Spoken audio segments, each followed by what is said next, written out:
Hi guys, Ryuu here from Blender Bros. In this video I'm gonna show you how to set up your Blender UI from scratch so you don't have to do it every time you open Blender. We're gonna talk about which things you need, which Blender add-ons you need, native Blender add-ons, and which things you don't need. So once you open your Blender, you're gonna be ready to go. Let's get started.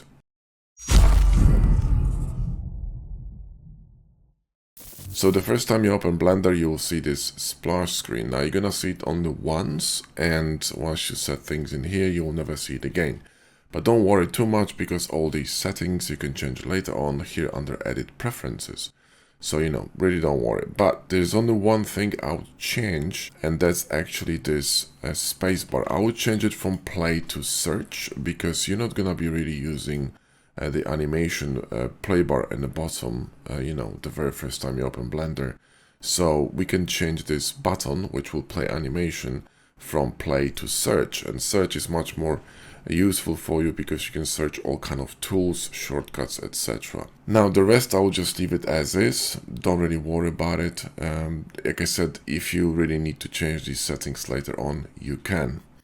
Now you can here load settings of a Blender that you already have installed on your hard drive. In my case, the latest one in comparison to this one would be Blender 3.2 beta. But I don't want to do this because occasionally you're gonna have some code changes between Blender versions, and when you load in the config file, it may cause some problems. So I would really recommend setting each Blender separately. But if you really need to quickly load all the UIs, add-on, all the settings and config file to your newly installed Blender, you can just click on this button and you're good to go. Now here on the top you can see Blender version. This is 3.3 alpha, and you may be wondering how the hell did I get alpha and why. The reason why I got alpha is because I have a lot of Blender versions installed, because you can install multiple versions of Blender on your computer, and all of these have already UI set up, so I'll not be able to show you this screen. Now if you want to get the alpha version, all you need to do is go to blender.org, click on downloads, then this is your official version, scroll down, click experimental, and here you go. So when you click off of this splash screen somewhere here, it's gonna disappear, and now we're gonna be able to set our UI. Now the first time you open Blender, you will see a lot of menu, a lot of buttons, etc. But don't worry about it, most of it is unimportant. So first of all, what we don't need is this bar in the bottom. What it is just the animation playback. Remember, on this splash screen you could have chosen to press spacebar to play, and this is basically what it does. If you pushed spacebar, it's simply gonna play the animation, and you'll see the FPS here on the top.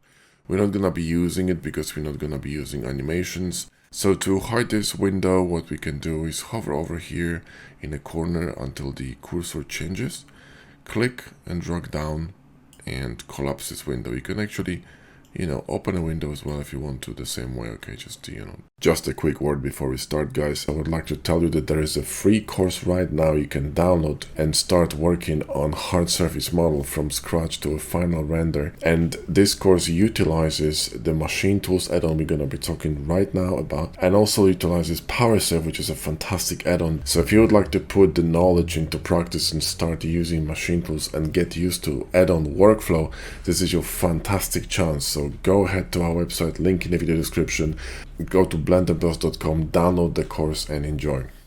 Now all these things here in a viewport, you don't need them. That's a light, you can see it in here. That's a camera, you can see it in here too. And it's a cube. So to select everything, you can press B and box select it, drag in your mouse, or you could just press A and then press X and delete. We don't need them. Now to be able to rotate your screen and pan, you just simply press and hold your middle mouse button to rotate. Hold shift and press your middle mouse button to pan, and hold control and press your middle mouse button and move your mouse up and down to zoom, or simply use your scroll wheel. Okay, so I'm going to set these things up like that. I like to see my horizon, and that's set up. Now the UI is really small because I'm using high resolution monitors. So what we're going to do is go to edit here and preferences, and this is where everything happens. All right. So first of all, let's change this UI to 1.4 so you can actually see what the hell is going on the screen. There we go. And here you're going to be able to either choose autosave preferences. So anything you change here is going to get autosaved, Or you could just untick this box and save it manually. I do like to save it manually because at least I know what I'm saving. I have control over this, especially when I'm, gonna press something that I shouldn't, which, doesn't happen really, but, it's a bit safer to do it this way, in my opinion. Now, certain things we know we need to set. Now, this splash screen you can see here, that's a different splash screen, okay? That's a screen that's gonna appear every time you open Blender, but it's a different one to this initial one, and I'll show you, okay? So if I close this Blender here, right, I'm just gonna close it. I will not save any settings, and I'm going to reopen it again. So I'm going to reopen my Blender, right? And let me just collapse this here so it fits the recording area. Cool, and you see that this splash screen is very different, okay? And you're gonna see this thing every time you load Blender. I don't really need it. People say that there are a lot of useful functions in here, which for me it's not really useful because I'm using add-ons to recall these actions. So I'm just gonna simply click here to close this and go to preferences, and I'm gonna disable that damn thing because it annoys me. Now, other than that, you're good in here on the interface, so we're gonna move to themes. Under themes now, we're gonna actually go back to themes in a minute because we're gonna be changing a few things here, but let's go to Viewport. A Viewport looks good. If you really have a good quality of your card, etc., you can change here to, to, for example, 32 samples. You can change your AF, so you can basically improve the quality of your viewport textures, etc. Now, under lights, I don't really touch it. Under editing, I don't really touch it. Animation, I don't care. Add-ons, we're gonna talk about it in a minute. Input, I really don't care. Navigation, that's important. What you want to do in here is you want to click on orbit around selection, because Blender has a very weird sort of orbiting around your canvas mode, and this one is a little bit less disorienting because you'll be able to orbit around something that you selected, which is very intuitive. This is turning on and off perspective when you switch between modes like object mode and edit mode. Fucking annoying, turn it off. And depth will allow you to scroll a little bit more naturally into an object. Occasionally what Blender will do, it will slow down to a stop, literally come to a halt when you're trying to zoom in on something really close. So turn this on to simply take care of it. Now key maps, this is, something that we've been changing on the first splash screen. So remember, we switched from play, the spacebar, to search. And the rest, I'll just leave it alone, it's fine, don't worry about it. System, that's important. What you want to do here is enable as many undo steps as possible, which the maximum is 256. Although it will depend on your RAM and your basically PC, so use it at your own discretion. Switch to CUDA here and select your graphic card. Don't worry about the CPU, doesn't matter how good it is, it will usually hamper your rendering, so just stick to your card if you have NVIDIA. Optics, you can occasionally change the optics, is twice as fast as the regular rendering, but I'm gonna show you settings for Compositor, which basically make this, almost redundant. But optics occasionally has problems and crashes, especially when you rendering with decals, so I prefer to use CUDA, but that should be your default, settings. Save and load, doesn't matter. File paths, this was redundant before, kind of. But now it's actually quite relevant because in 3.0 they introduced asset libraries, which is really useful. So you can create a folder on your PC, on desktop, wherever, and link to it in here, okay? What it will do, you can basically stack some blend files over there with library assets, and you can just simply drag and drop them into your blend scene. It's really cool. It's kind of like a import or append option from Blender, but on steroids. This is really useful, but this is outside the scope of this video. I'm just telling you it's there. And let's go back to add-ons. Now there are a few add-ons that you want to enable, and these are Blender native add-ons, okay? One of them is gonna be Loop Tools, very useful add-on which will allow you to work with loops and edges. And then you want to enable Edit Mesh Tools, not a very useful add-on. And then you want to enable Node Wrangler, which will allow you to use shortcuts for nodes. You want to enable F2 to work with faces. You want to enable copy attributes menu to very easily copy stuff like, for example, modifiers from one object to another. You want to enable 3D print toolbox. This is fantastic for cleanup, for cleaning mesh, and especially when you have non-manifold mesh. This is one of 3 cleanup tools I'm using. And also we have Bull Tool, which is a fantastic add-on that will allow you to work with shortcuts. Modifier tools, which will enable you to turn on and off modifiers here. And these are all free add-ons coming with Blender, and simply save preferences, okay? So then we're done with add-ons, right? Now let's go back to themes and go to 3D Viewport. Now I'll show you how would I change certain settings in here. So first of all, I don't like this orange whatever color in here, so I want to change that. So, you know, object selected, I'm gonna click here and change saturation to 0. Active object, which is this one, I'm gonna also make it white. You see now it updated here. Then I want vertex to be also white when I select it. I want edges when I select them to be white. But faces, I want them to be slightly bluish, okay? And then also in the bottom here, what I want to do is switch off this face orientation alpha to 0, which will enable me to turn on the face orientation option I'll show you in a minute that shows flipped faces, basically flipped normals, so incorrect normals, and you'll mark them with a red. Whereas if this is you know, set to full, it will mark correct faces as blue, and it's just psychedelic and I fucking hate it. So turn this shit off and you're gonna be good to go. And here in the bottom, what you need to do is increase the size of vertices, because originally the blood is small, no one can see them. Also, this one could be bigger as well. Face dot and object origin size 7. And we're good to go, right? And save preferences. And this is basically, you know, all the settings that you need. Again, because we didn't save this, you know, we have all this junk again after opening Blender. We need to save the preferences, but before we do that, let's press X, delete all this, hover over here, click, drag down, collapse this window, and good to go. Now, to be able to see this with all these changes we created, every time you open Blender, you need to save a default file. To do that, you need to go here to File, Default, and Save Startup File, and click Save Startup File. Startup file saved. Now, when I'm gonna close Blender, you'll see it will not only remember my ratio of the screen, but also will remember all the settings. So let's just open it and boom. See what I mean? That's perfect. Now let's set up your rendering, okay? Now this will depend on your machine, guys, but I would set something here like somewhere between 128 to 256. That's number of samples for Eevee. Viewport, that depends on your machine. I'm gonna set to 64. Now ambient occlusion you want on because shadows matter. Bloom you want on, the default settings are fine. Then here under space, screen space reflections, you want to turn it on. Turn refraction and turn off this garbage. This will allow you to actually render at higher resolution and also be able to see glass and transparent items.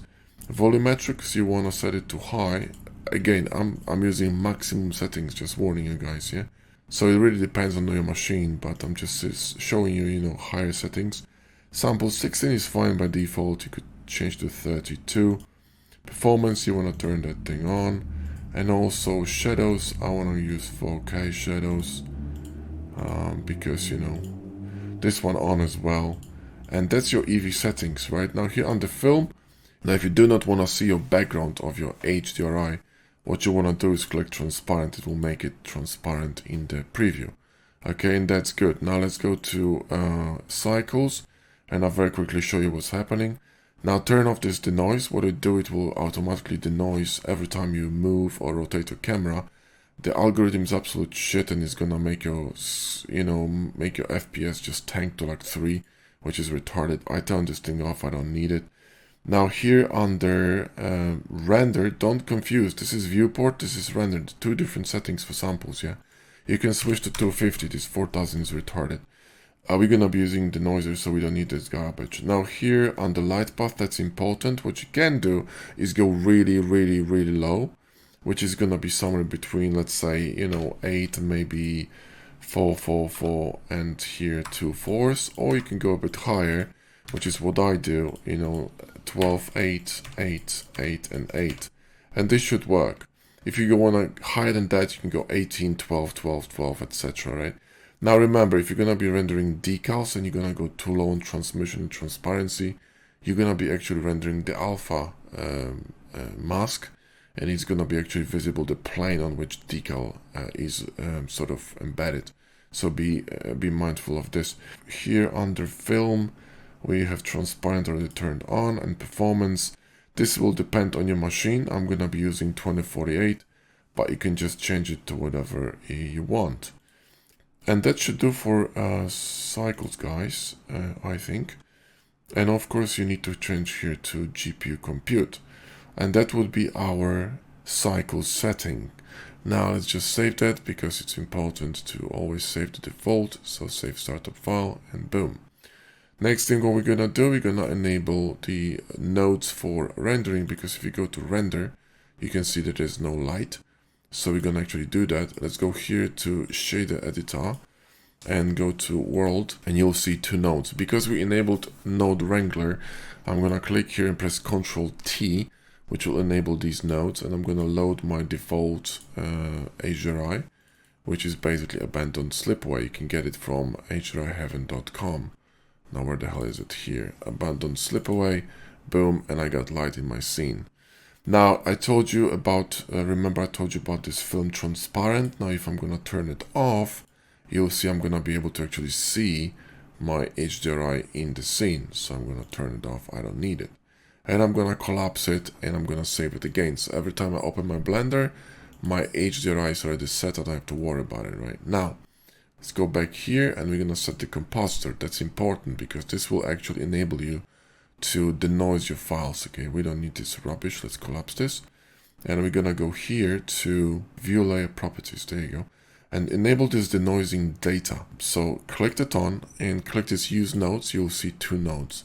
Now you see this enable denoising data will enable these options in here, which are really important for the node which is gonna be in the middle here. So Shift A, click here and type denoise or noise, and use this denoise node and just click it in here and connect denoising normal to normal and albedo to albedo, and that's it. Okay, also you can add glare, and glare is fantastic for adding bloom if you have lights in your scene.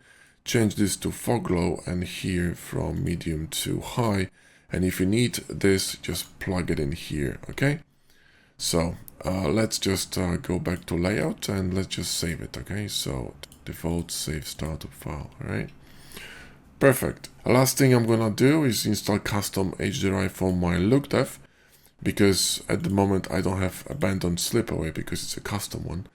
So I want to match it with the one I have it in here. See, so I'm gonna have the same quality of lighting between and type of lighting between Eevee and look dev.